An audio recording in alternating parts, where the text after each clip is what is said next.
බහුපුර පසළොස්වක පොහොය නිමිත්තෙන් පින්කම් රැසක් කැලණිය ශ්‍රී ධර්මාලෝක විද්‍යාලයේදී පසුගිය සිකුරාදා දින පැවැත්විය. ඒ අනුව උදැසන විද්‍යාලයේ ප්‍රධාන ශාලාවේදී 6 ශ්‍රේණිය දූ දරුවන් සීල් සමාදන් කරවීම සිදු විය. ඊට සමගාමීව වංශයේ සිසුන් විසින් අලංකාර මල් පෙරහැරක්ද සංවිධානය කොට තිබිණි.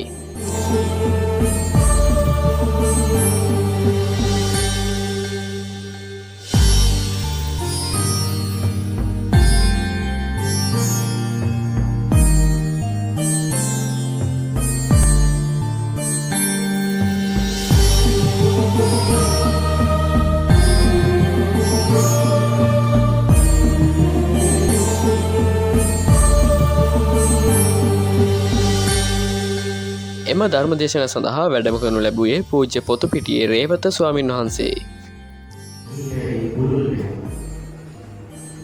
ඒක නිසා දැන් ලබන්න ඕනේ අධ්‍යාපනයක් නෙමෙයි අධ්‍යයනයක්. අධ්‍යාපනය කියන්නේ ගුරුවරු දෙමව්පිය විසින් අපිට දෙන දේ. සියල්ල අවසානයේ විද්‍යාලයේ නියෝජ්‍ය විදුහල්පති බෞද්ධ සංගමේ ප්‍රධාන අනුශාසක පූජ්‍ය මහව සීලානන්ද ස්වාමින් වහන්සේ, විද්‍යාලයේ නියෝජ්‍ය විදුහල්පතිතුමිය නීතිඥ නිලුක්ෂිණී බණන්දු මැතිණිය හා විද්‍යාලයේ බෞද්ධ සංගමේ භාරව කටයුතු කරන ශාන්ත පතිරණ ගුරු මහත්මයා ප්‍රධානව දම්ලෝ දම් සභා මණ්ඩපය නමින් කාලීන ධර්ම කතිකාවතක්ද පැවැත්වුණි. යහපත් දරුවෙක්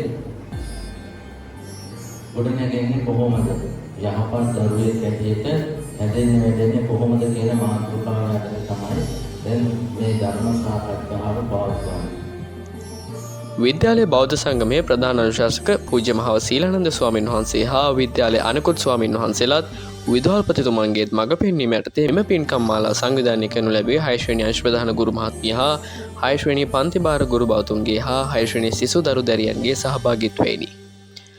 තවද මෙම අවස්ථාව සාර්ථක කර ගැනීම උදෙසා උසස් පෙළ කලා අංශයේ අංශ ප්‍රධාන විද්‍යාලයේ බෞද්ධ සංගමයේ භාරව කටයුතු කරන ශාන්ත පතිරණ ගුරු පියාණන්ගේද සහයෝගය ලැබිණි.